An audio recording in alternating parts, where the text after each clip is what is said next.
Hello, everybody.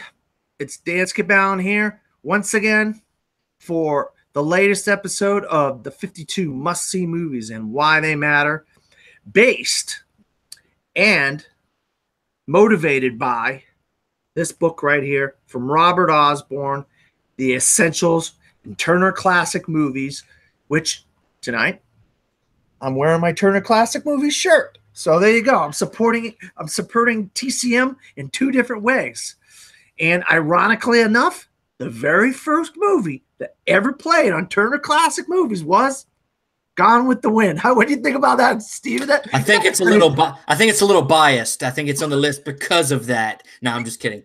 But this was a first time watch for me also. I know it's a big time classic that and it's one of the movies that, is on everybody's bucket list of a movie you need to watch as a cinephile. I'm wearing my all blue shirt that has nothing to do with Gone with the Wind, but this was an interesting watch. I can't wait to get into it. Yeah, I mean, I just thought that little thing, that the very first movie that was on Turner Classic Movies, is ironic, from Robert Osborne, who worked for Turner Classic Movies, and I just happen to have my Turner Classic Movie shirt on this evening. So we're all into TCM, and we're all into Gone with the Wind.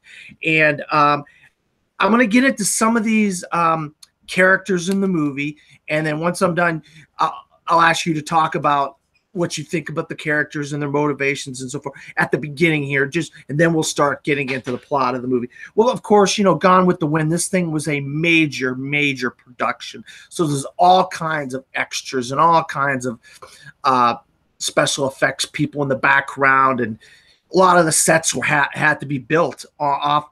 They had to tear down a bunch of sets in the back lot of Metro-Goldwyn-Mayer. Oh, by the way, Metro-Goldwyn-Mayer, MGM, and David O. Selznick were the producers. David O. Selznick bought the book from, I got the girl's name here. Oh, God. Margaret Mitchell, 1936. He bought the book of the same name from Margaret Mitchell, it was a worldwide bestseller. And so this is a huge deal at the time, trying to get this movie made in this book made into a movie, because the book was so popular at the time. Of course, the movie came out 3 years later after he bought the rights to the book. Okay, Vivien Leigh, she is Scarlett O'Hara. Okay, now the story behind Vivien Leigh becoming cast as Scarlett O'Hara is one of the most interesting casting things I have ever heard in my entire life.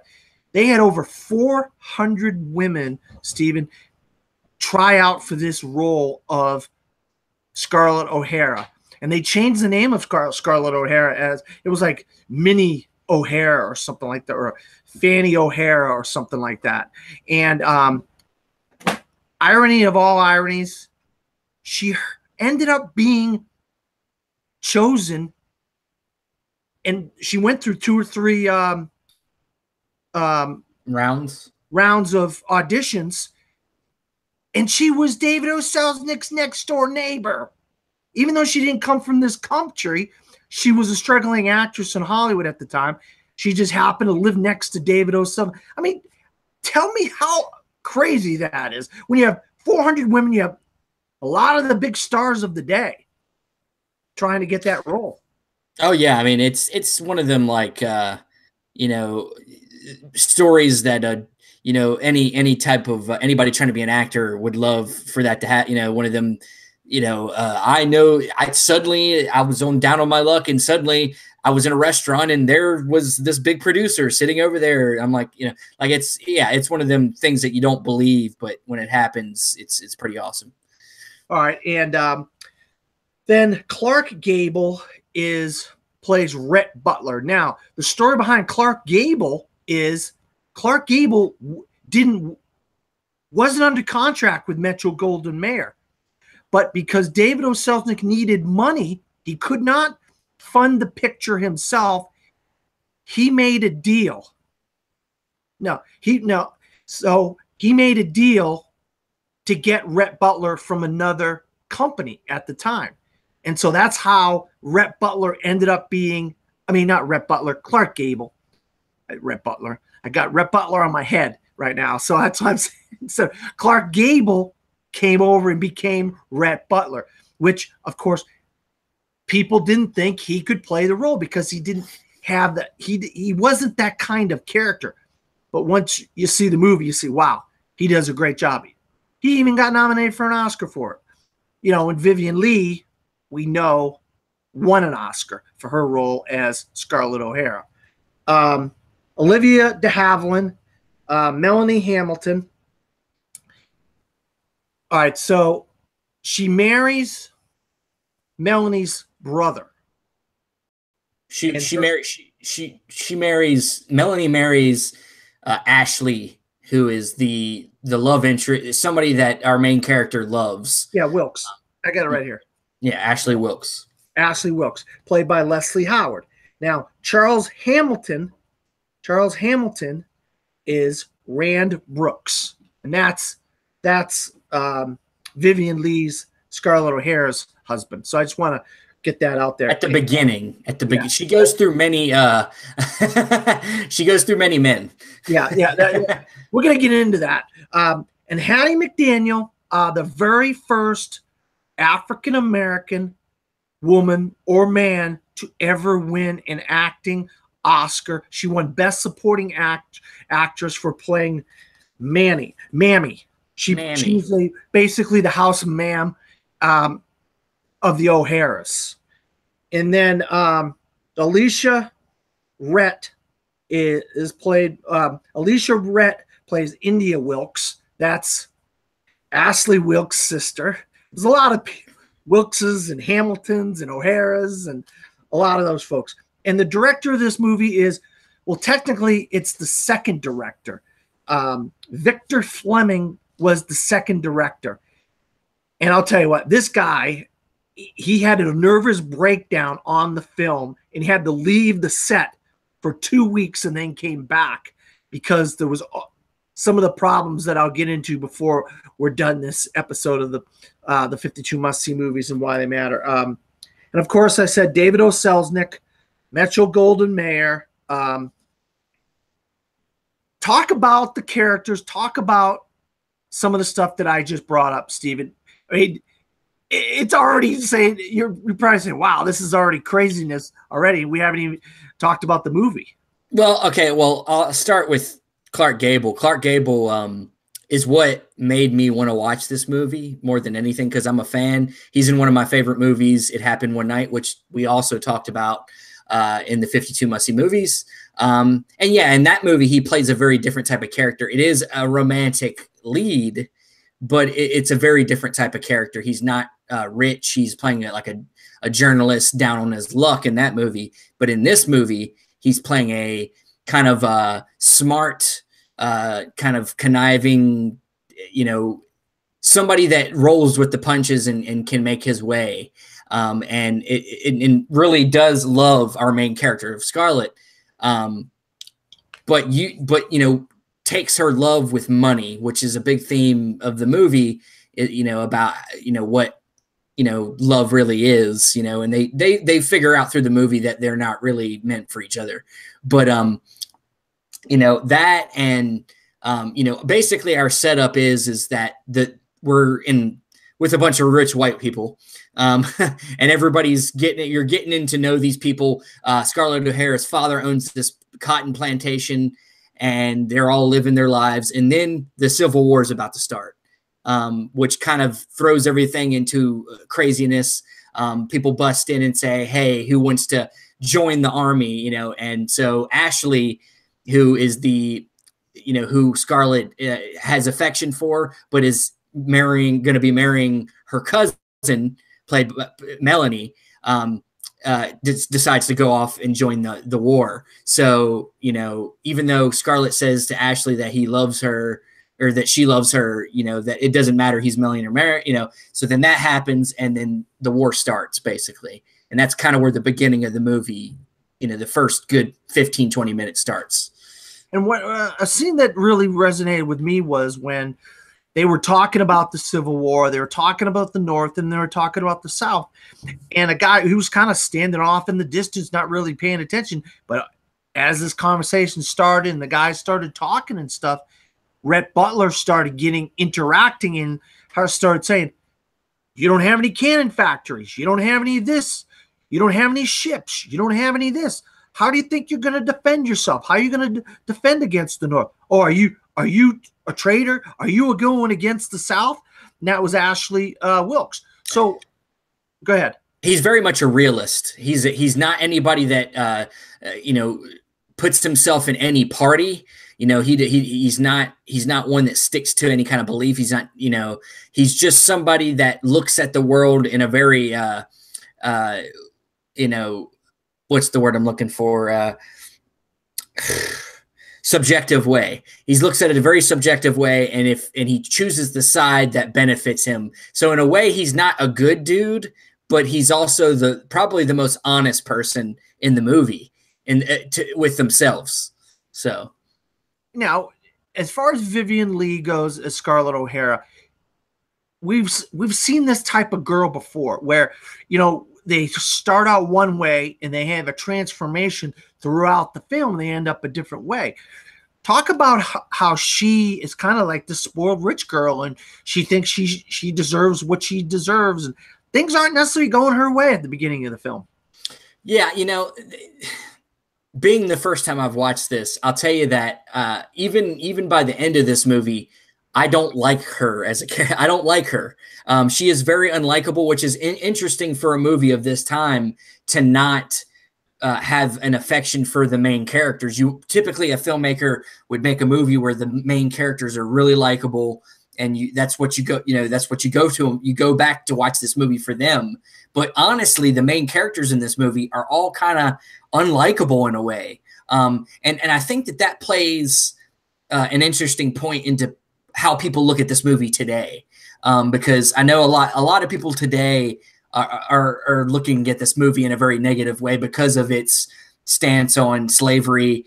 How it reacts with the African American community in the movie, and people don't like that. They don't like how it shows the South. And to me, it showed it in a very real way, that instead of trying to get rid of that, we should learn from this movie and and try to learn how this is a movie a part of its time, and that's how people were at the time, and we should grow from that and not just be like, let's forget about Gone with the Wind because it had a certain perspective that maybe wasn't right. But it's a very interesting beginning for our Scarlett O'Hara's character. She is really annoying. She wants everything her way, and as the war comes to America, it starts to change her, definitely. I don't know how far you want me to go forward. But, that's good. That's good enough. So that gets me into Hattie McDaniel's character, because this is a woman who, as soon as you see her, she commands the screen. Scarlett, you get over here right away. You get in this house. You eat your food. You put your dress on. Poor white trash. Poor white trash. Like, wait a minute here. This is a black woman playing a slave in the South, in Georgia during the Civil War, yet she controls Scarlett O'Hara. She knows how to dictate to her what she needs to do and when to do it and how to do it. And this is unseen for an actress of color at this time, or a character like this. So Hattie McDaniel really comes across as a very powerful woman, considering her role in this family, in this house. Yeah, I mean, I think they dumb it down a little bit, in the sense of like the reality of somebody like that's part in that world. Some of it I think probably was realistic, and some of it wasn't. There's probably a little bit more, obviously more violence. A character like that probably couldn't get away with a lot of the things she did. Maybe, I don't know. I'm not somebody that lived in that time. I can't attest to that. But I will say that I can believe the idea that a woman like that, in that situation, very much probably raised Scarlett more than the mother did. If you saw a movie like more recently, The Help, kind of reminds me, Octavia Spencer's character, or kind of reminds me of this character in this movie, of somebody that took care of the kids in the family, and the real mother and father kind of are doing their thing. They're helping, keep the family, the father's, running the farm, the mother's cooking food, maybe some, and wearing dresses. And that's what they do, and the actual people that take care of the kids are mostly the nannies, and Mammy's character in this movie. So, yeah, I mean, it's a really great character for that time.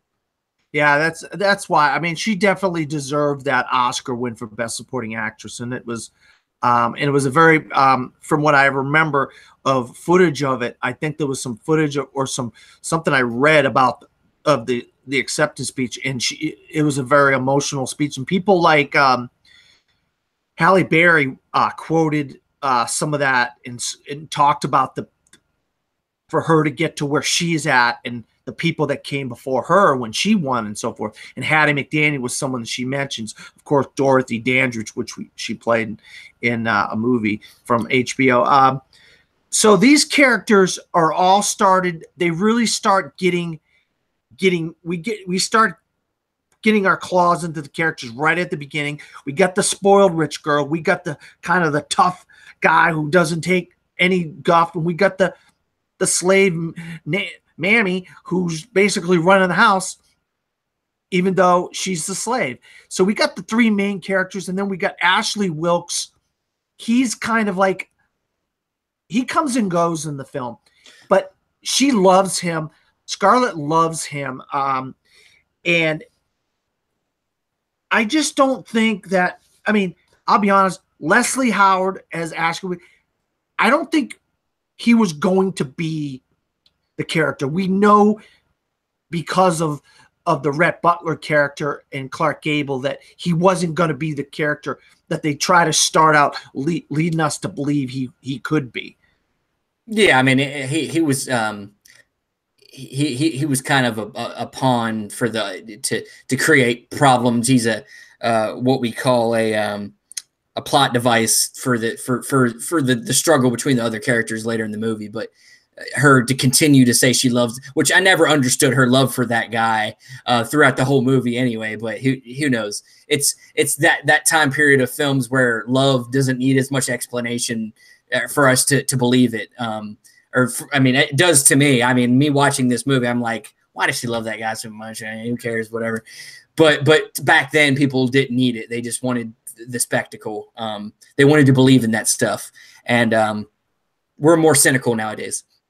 But yeah, I mean, it basically, the war goes on, and Ashley's off to war. And when the war, eventually, Ashley, of course, right after she realizes she's not going to get Ashley, Scarlett's not going to get Ashley, she marries somebody else. And then he also goes off to war and dies. So now she's a widow, and she's so upset that her mother sends her off to Atlanta, to another place to stay.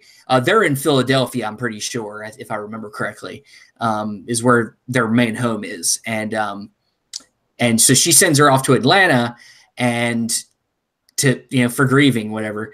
And so there, basically she runs back into Ashley, who is returning home for, a layover, she's been at war for a while, and now she's going to try again to try to, woo him.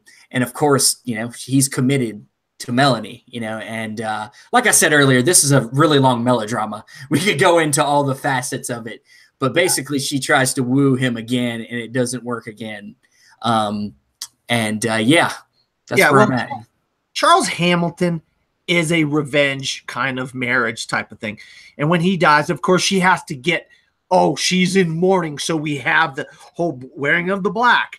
And that's how we know she's in mourning. And, Hattie McDaniel says, you're in mourning. What are you doing? You can't be messing around with somebody else and this and that. And that's when, of course, once again, Rhett Butler comes into the picture. And there's an auction, I guess. This is like a celebration, a charity event for the war. And at this time, the Confederates were not feeling, they were feeling good about their position in the war. So there's this charity going on, it helped things, and so there's an auction, and Rhett Butler shows up and bids really high on Scarlett.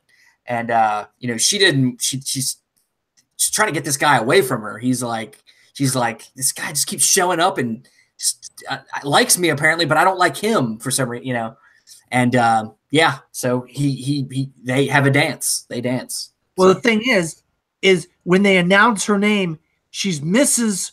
Charles Hamilton, and of course everybody's what? Mrs. Charles Hamilton? How? You can't bid on her. She's mourning. She's mourning. No.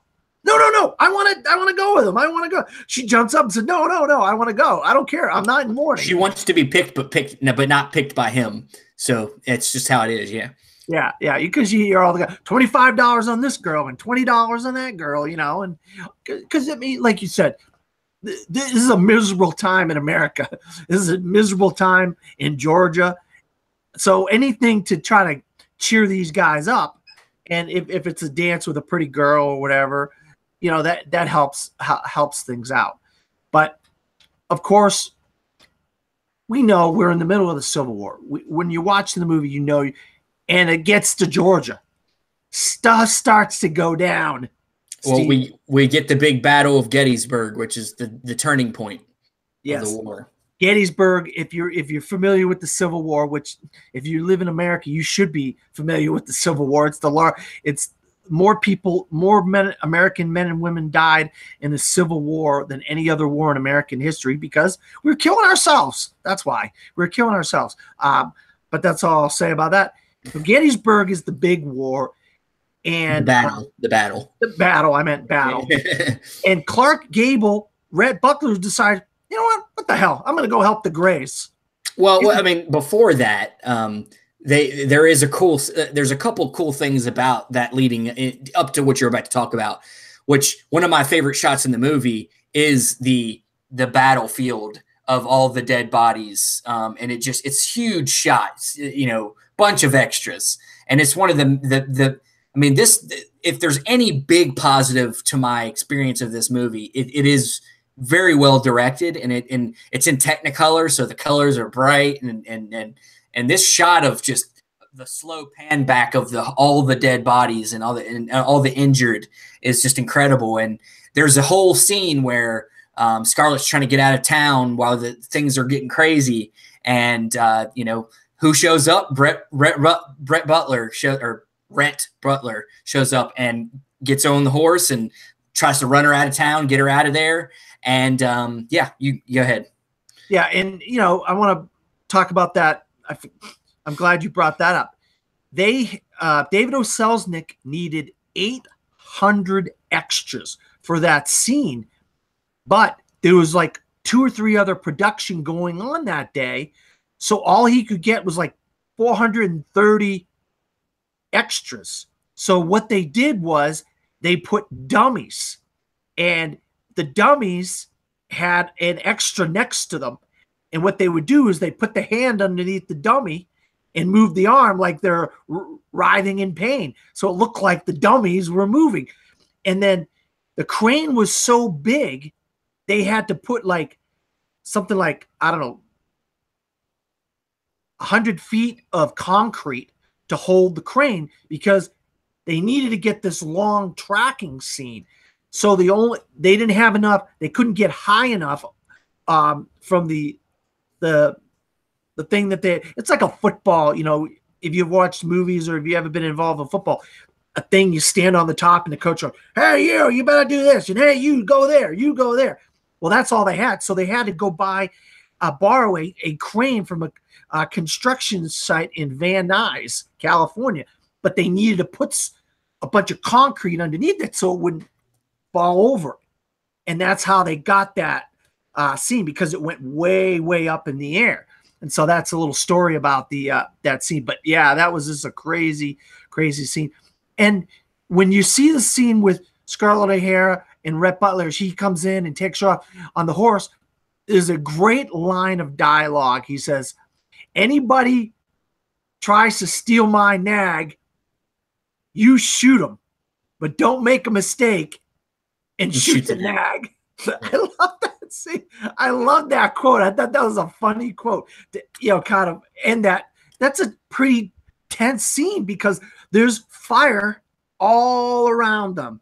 They're in the middle of like a bunch of buildings falling down.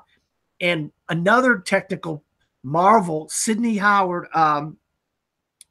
who helped him edit the film, what he did was they had burned a bunch of backlot stuff, like parts of King Kong and some stuff like that. And what he did was he took parts of them filming the fire and put some in the foreground, put some in the background, put some on the left. And so it looks like a bunch of buildings burning. And it really is a marvel how they got that to look like a town burning, or parts of a town burning on fire. And that was all because of Sidney Howard, who died before the end of the movie, before the movie was completely finished editing. But he pretty much edited the whole movie, and he worked on the script as well. Sidney Howard did. But he died before the movie was finished and had a chance to see the finished product, which is pretty sad because he did a lot to make that movie such a great film. So then, of course, this is almost a 4-hour movie, right? So in the old days, what they used to do is they used to have intermissions. Yeah, and right before that, right before it goes to that intermission, she, we've right there as they escape that town, Rhett Butler decides that he's going to go off to war. He decides he's going to join the war. She says something and makes him, you know what, I'm going to, so he basically leaves her and her, she also has one of the maid hands with her too, that has a very annoying voice. That's she's very annoying. But, so she has to find her way back home to Philadelphia. And when she gets back, finally, she finds out her mom died from a fever. And that's kind of where it's left off at the end, where she finds out everything's kind of went bad. And she wasn't even sure if that her house would still be standing. She gets there. It's like, look, it's not burnt down. Goes up there. Everybody, her father opens the door. Everything looks terrible. And then she finds out her mom's died. And then she kind of at the end of the first half of the movie says, I'm going to make my own way. I'm not going to need anybody else to help myself, to help get through life. I'm going to make my own way. And then it kind of has this pan out and you get this big sunset look, and then it goes to intermission.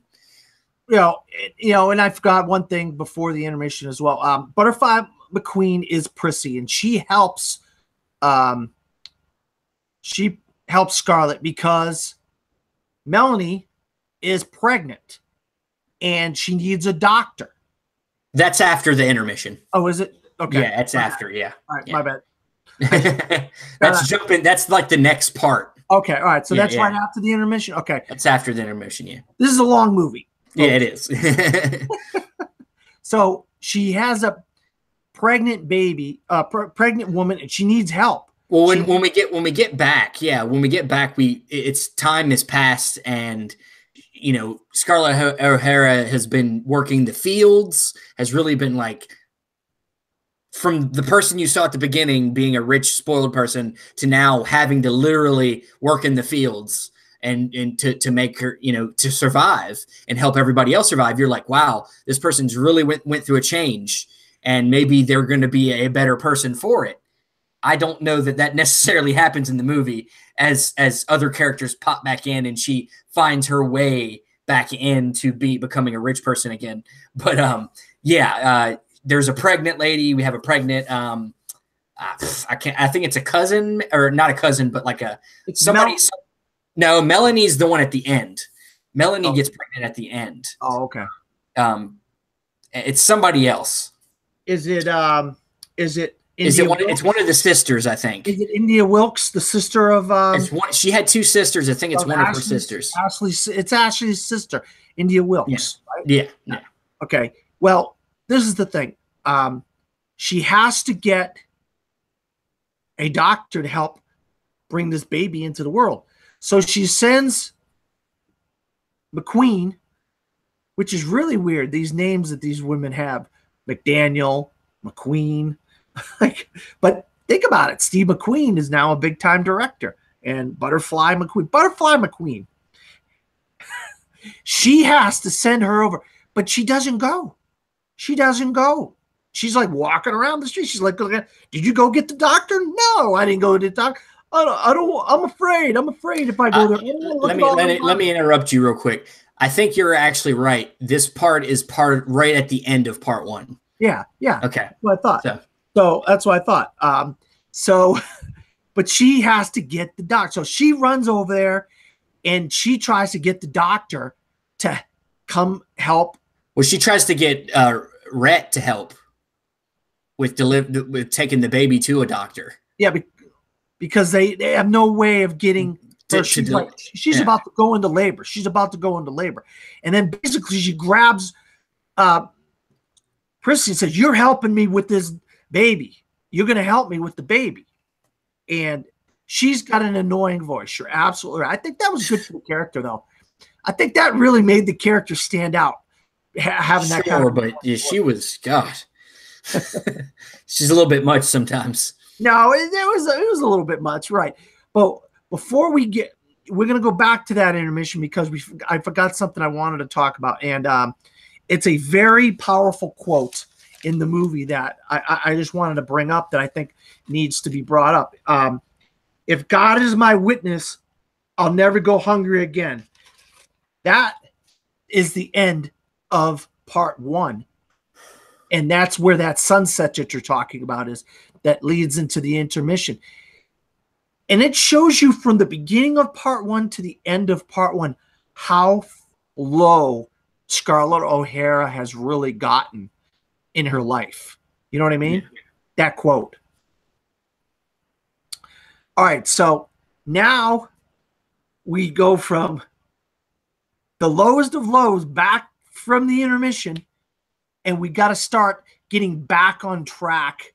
We got to start getting things back into. Well, this is during since we're basically, time goes by and the Civil War is getting close to ending, or it has ended, and now kind of some of the what they call the scallywag, of the people that are still soldiers of war that are trying to find a way in the reconstruction of the South are like making their way in, and there's one that actually makes their way on to Scarlett's in their land, and her father dies in the process of chasing this guy out.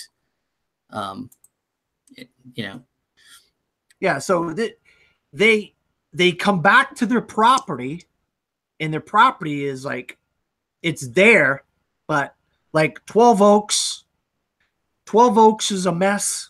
It's almost kind of destroyed. And then she goes and she checks her house on Terra, and her house is all disheveled and messed up, and it is pretty bad condition based on it was basically in warfare, where they were living is basically in warfare. You could see the ground is all burnt and destroyed, and the house is all messed up. So we have to find a way to get these characters back on track again. How do we do that? Well, Rhett's got to come back into the picture. You got that right. Rhett's got to come back into the picture because he's our leading man. Yeah. Clark Gable's our leading man. So then we kind of get a lot of this, what you're talking about from earlier in the movie, a lot of this melodrama, because we know she wants to be with him. And then he says, you know what? I love you and I want to be with you and we should be together, but I can't marry you and all this stuff. Well, if you can't marry me, blah, blah, blah, blah, blah. And they own a mill what is it? Is it a mill that she owns? And she ends up working in the mill. And yeah, stuff. it's like a wood, like a lumber company or something, I think. Yeah, so she's really come a long way by this point in the movie, Steven. I mean, this transformation of this character is really kind of a jaw-dropping transformation from the spoiled rich girl with the amazing, which I'm gonna get to in a minute. I want to talk about the costumes and stuff like that, because I think, I mean, if you pay attention of Hollywood and some of the like Variety and some of these things, you hear sometimes about auctions of different like Hollywood items and different stuff. And there happens to be a woman, she died recently, but there happened to be a woman who had quite a bit of rare Hollywood memorabilia. So how do you think, because we know what happens at the end of the film, all right? We know where this kind of relationship goes between these two characters. How do you think they maybe they should have moved, did something different? But Ashley, he wasn't going to be with her, and so she had to try to go after Rhett, right? Well, I mean, the thing is it's the relationship itself is, you know, Rhett has an idea of who she is, and thinks that he wants that, and she has an idea of who he is, and it's not the right idea, and only marries him really for his money. Like everything becomes survival mode for her, specifically after part one. She vows that she'll never, you know, be down and out again. She will make her way. And she, like I said, to me, she's not a very likable character. And she continues throughout the movie to only do things to survive. In a sense, you get it. You know, you're like, yes, she's marrying for the money to be able to have a good life. But is that why we were supposed to make decisions like this? Especially when the person that she's marrying, Rhett, actually does like her, you know, for who she is or who he thinks she is. And she can't be that person. So, you know, basically he has to make her say yes, because there's a scene, he's like, look, marry me. And he like brings her close, kisses her, and kind of just Superman kiss love thing, you know, where he like kisses her and makes her say yes, you know, and she finally gives in, and then it kind of almost skips through a lot of their life. They have a kid, Bonnie, and things seem to be good. You know, they have a nice house, and they seem to be enjoying each other's company, and then it slowly starts to deteriorate. We'll get into that. So you mentioned that they have a child, and this child seems okay. She just likes to have fun like any normal kid. But oh boy, oh boy, oh boy. You say don't do this, they do that. You say don't go there, they want to go there. Well, it's definitely a you know, it's like a curse of being, you know, when your parents say, I hope your children are as bad as you are when you were, you know, when you have a kid, and you know, their kid living in good means is a spoiled brat. Probably she's not probably as bad as Scarlett was, but in the sense of being a kid and not listening, I think we're skipping a little bit far to get to the point I think you're about to get to, but you know, yes, there's a very dramatic part with that character that yeah. All right, if I'm skipping, what am I skipping? Well, there's a lot of lead up to that moment where their relationship slowly starting to, you know, I think Ashley comes back into the picture, or there's a scene where Scarlett's looking at a picture of Ashley, and it's continues to you know, and Rhett sees that was looking at a picture of him, so it starts to build a strain in their relationship again, where he obviously can't get her to love him for, you know, and be all in on their relationship. that there's always something else. So there's this big, which is a very controversial thing, because she says she doesn't want to have a kid again. You know, she says to Mammy, I'm not going to have a kid again. I'm not doing that. You know, Mammy says, well, he wants to have a son, you know, wants to have another kid. And she's like, I'm never doing that again. She tries to fit into a dress, isn't the same size she used to be. And basically they get in a big argument, and he basically rapes her. We don't see it, but the implications of it is that he takes her without her, you know, against her will, and takes her upstairs, and it goes to black. And yeah, so it's this is a time where you're the wife of him, and he's the husband, and the man rules. Yeah, and the man has a right to make you have sex with him and have the things that he wants. Yeah. Because he is the man bringing the money into the house. He's the man taking care of you, providing the house, providing your clothes, and at that time it was okay to do that. You know what I mean? Yeah. But that's a very, like you said, that's a very controversial thing in today's society, that, you know, you can't force your wife to do anything anymore like that. You know, you just can't do it. But no, go ahead. And then right after that, you know, in the midst of still not, you know, still having problems in their marriage, she finds out she's pregnant again. And of course she's not happy about that. And they get in a big argument, and in the heat of the moment, basically he pushes her down the steps and she has a miscarriage, which is, you know, a big dramatic part of the movie. And then after that, time is going by and they're mourning, but, and this is where we get to this scene you were about to talk about with Bonnie. And that scene is like, oh, what do you, he says to her, he says, oh, what are you going to do? Just fall down the stairs? And when you know, she fell down the stairs. Yeah. Yeah. You know, and it was like, wow, you know, it's crazy that he just did that. And then bam, she loses the baby. And then of course, the one daughter that they still do have is out riding a horse, and he's trying to teach her to jump.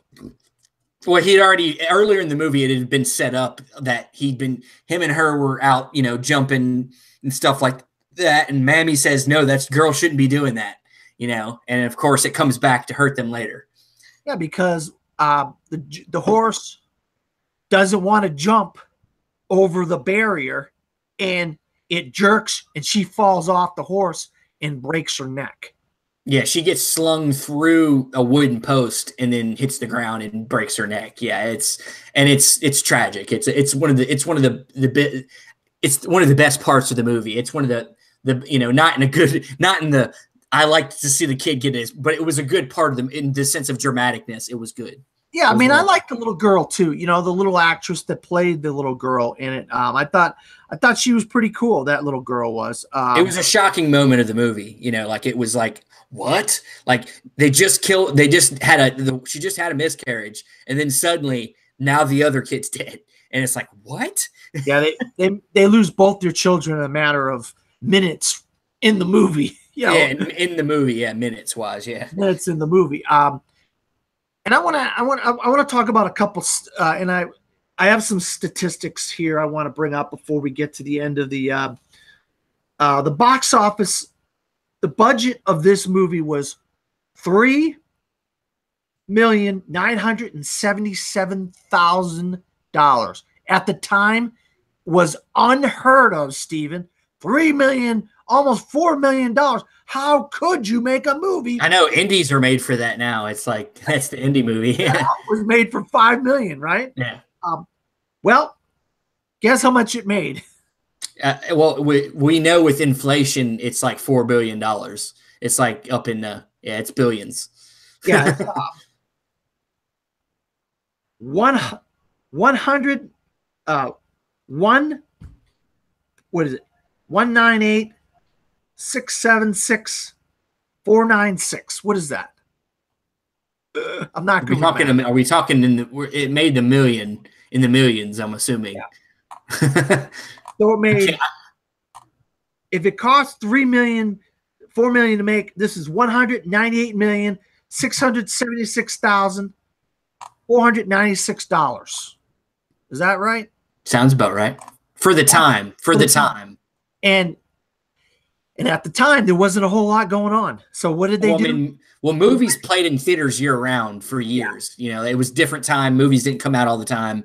And this movie stayed in theaters for a long time. And ticket prices were, what, a nickel or something like, you know, were nothing. So that, you know, it doesn't sound like a lot, especially when the movie was in theaters for so long. But ticket prices were so low then. And that's a lot for the time. And with inflation today, it's the highest grossing movie of all time. Yes, it is. Because it sold the most tickets, you know, and with the ticket prices today, it would be the highest grossing movie by a lot, like by $2 billion, you know. And okay, so at the point of that we're getting at here, these two are kind of contentious. They're at the point where they don't want anything to do with each other anymore, Stephen. He offers a divorce and she says no. Yeah. That'll shame the family, you know. Yeah.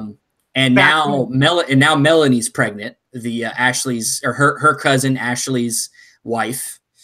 And that's, you know, and now there's, as she's gonna go into labor, there's complications. Yeah, I mean, there's all kinds of crazy stuff that happens in this movie, and you think, wow, this is a movie that came out in 1939, Stephen. For all this stuff to be going on in a movie like this, it's unheard of for the time to have these kind of dramatic swings in a movie, and so many just jaw-dropping kind of moments with pregnancies and losing of babies and babies dying and all kinds of crazy stuff like that in the second half of this movie. Yeah. Oh yeah, definitely. And, you know, and then we get to this big scene, which is where the biggest line of the movie is. And between the characters, you know, after the death of their two kids, you know, Rhett feels that there's no reconciliation of their relationship. As much as he's tried to keep it together and tried to rekindle it, it's done now. And you can say the famous line that is been on the AFI top 100 for a long time. It's been the #1 line of all time. Because it's a phenomenal line. She begs him. She's crying. Please don't leave. Please don't go. And he's like, well, this is what you did. And then she's like back and forth with him, back and forth.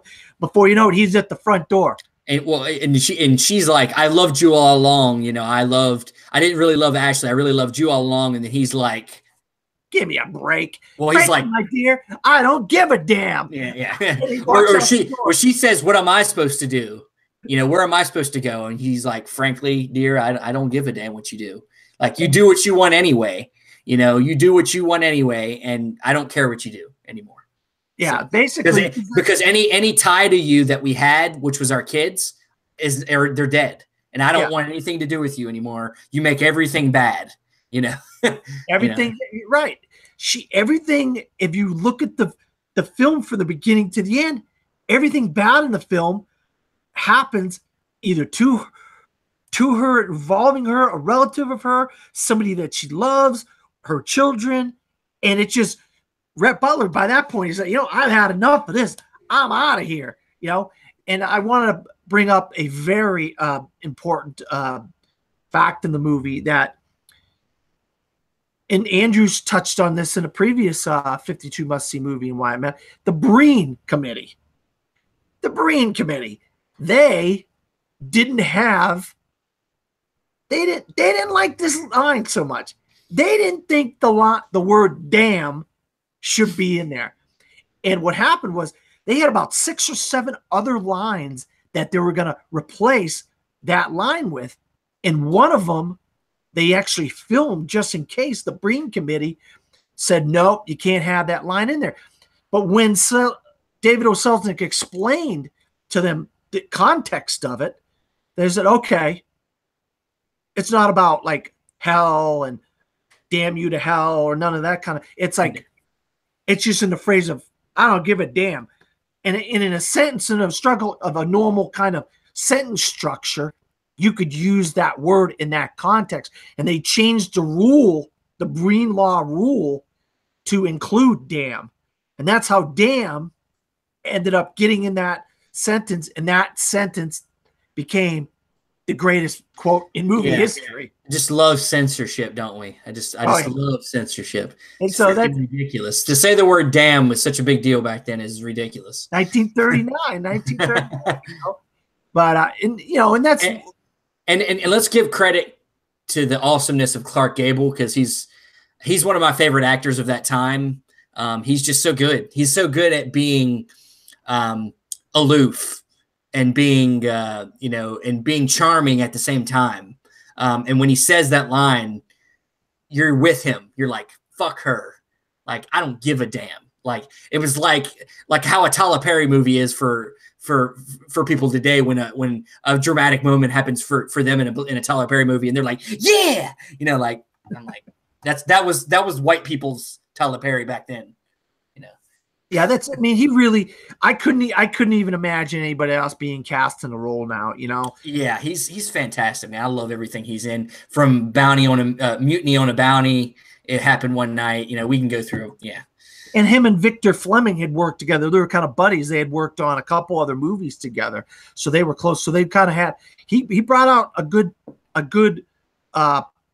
the good in Clark Gable as far as an actor. Victer Fleming did, and it really showed. It's a tragedy that he didn't win the Oscar that year. I'd be interested to see who won. I didn't look that up. He eventually wins for It Happened One Night. He wins. He has his time. That's good. At least he won for that. I think he also gets nominated for Mutiny on a Bounty too. I think he got nominated for that too. All right, so one of the things when you have these epic films, and I talked about it with Andrew when we talked about Ben-Hur, was you have extras and you have sets and but one of the, because it's a period piece, is the costumes. And if you follow some of these Hollywood magazines and some of these Variety and all these kinds of things, sometimes you hear about these auctions and things. And some of the most valuable things in the history of Hollywood come from this movie. And they are the dresses of Scarlett O'Hara. That first dress she wore, the green dress, the green and white dress, is one of the most expensive props in movie history. And then she wears an all green dress later on in the film, which is a very, very rare. And then she has a red and white dress later on. They actually made Barbies of this movie, and all the Barbies, they have all the Barbies of Scarlett O'Hara as the different dresses and stuff. And those are now very, very rare. Those Barbies are that they made. And this is the costume design did not, I looked it up. I don't think costumes was one of the things that won an Oscar back then. There was certain things the script editing or editing of a film wasn't an Oscar. You couldn't win an Oscar for editing. Yeah, there wasn't as many categories back then. As the years went on, they started to add more categories. This is the first year that they actually gave the editor an Oscar.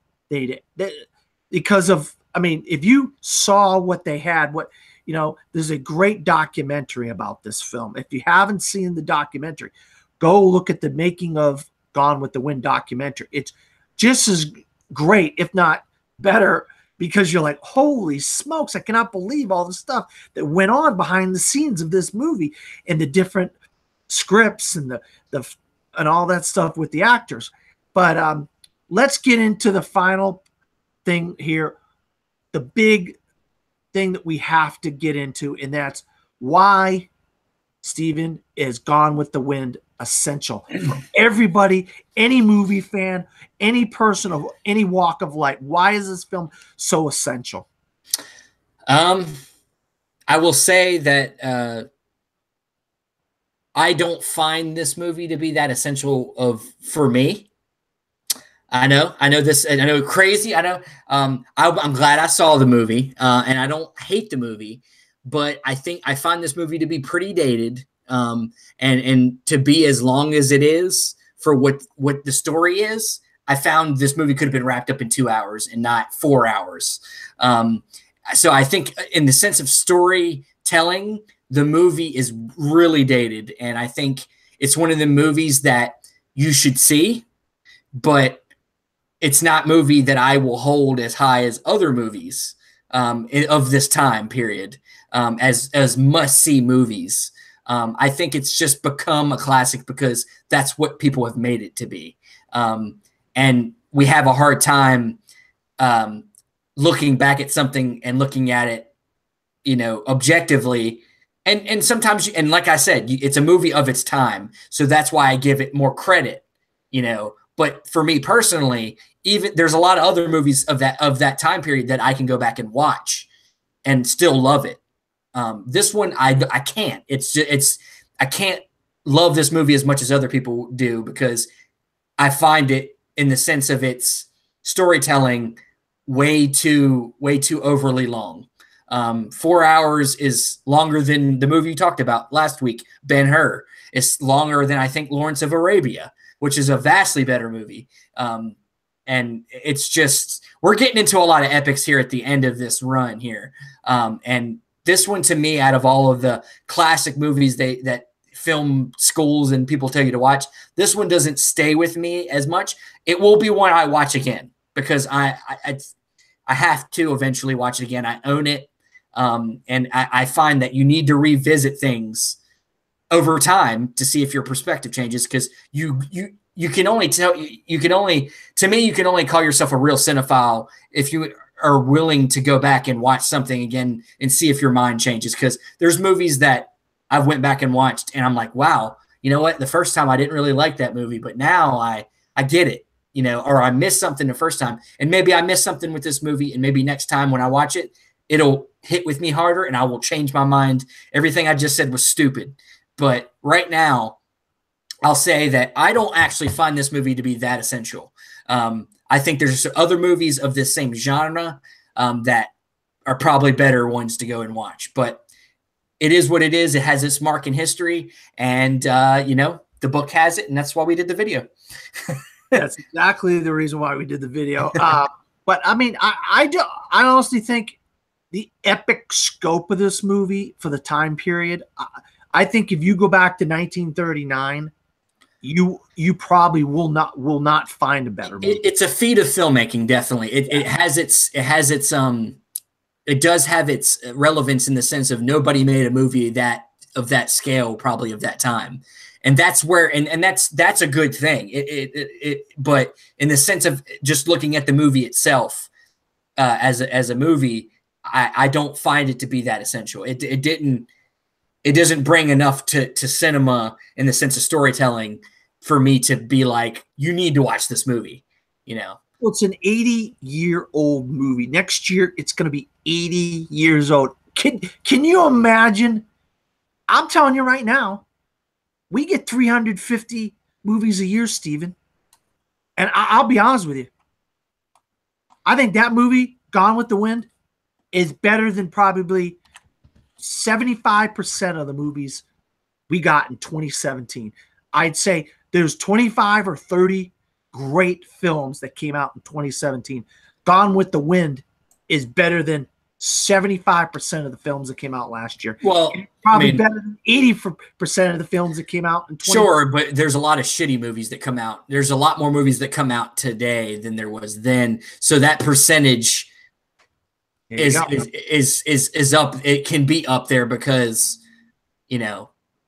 say we were only spending time on making a few movies a year, most of the movies would be good, probably. A better chance, at least. Quality, they're going to have a better quality because you're not making as many.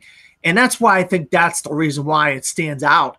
And it stands out as one of the greatest feats in movie making history, is because it's almost an 80-year-old movie, and what they did with this movie and the performances that came out of what they did. And a lot of the times they have like the scrolling script, which helps move the plot along in the movie, which is a very effective tool in this specific movie as well. Yeah, I mean, and like I said, I mean, it definitely has its merits. Its essentialness, probably, if I had to choose, would be that it was a movie that, like I said, pushed the boundaries of visual filmmaking. But in the sense of its storytelling, it doesn't do enough for me to want to go back to it a lot. And there was a lot of great films, you know, of that time. Like the same year Wizard of Oz came out. I mean, that's another big deal movie. So you can argue that Wizard of Oz could have easily have won, and that was partially directed by Victer Fleming as well. He left Wizard of Oz and came on to. I mean, the year of 1939 has a lot of great films. Okay. Like Mr. Smith Goes to Washington came out that year. You got Stagecoach came out that year. I mean, you know, there's a lot of great movies that came out in that time. You know, The Rules of the Game came out that year. I mean, a lot of great films, and it's just they were better storytelling. This movie wanted to be more of a visual scope type of a movie. I just wish the story was a little stronger, and the main character was more likable. But you know, like I said, if I revisit it, maybe I'll revisit it and like it more. You know? Yeah, I mean, I've watched it multiple times. I watched it when I was a little kid, and as the years go on, probably every 10 years or so, I watch it. And obviously, I had to watch it so we rewatch it so we could do this 52 must-see movies and why they matter. But Stephen, I want to say thank you once again for being on this episode. This is the longest episode of the 52 must-see movies and why they matter, because I think there was a lot to discuss in this movie, and these longer movies, we're going to have more to discuss. So where can you be found, sir? You can find me on Facebook, Instagram, MovieMan16. I'm starting up some new stuff soon with a new podcast I'm going to probably do called the Cinema Discovery Project, which will be about movies like this, like, you know, movies that classic films and foreign films and things that people don't talk enough about that, you know, influence the mainstream culture that you love so much. So, yeah, I mean, I'm going to be doing that soon. I'm not really sure of a start date yet, but that'll be coming soon. And you can always find me at Dan Scapel on Facebook, Twitter, Instagram, and Pinterest. Stephen, thanks again. Good night, everybody. Frankly, I don't give a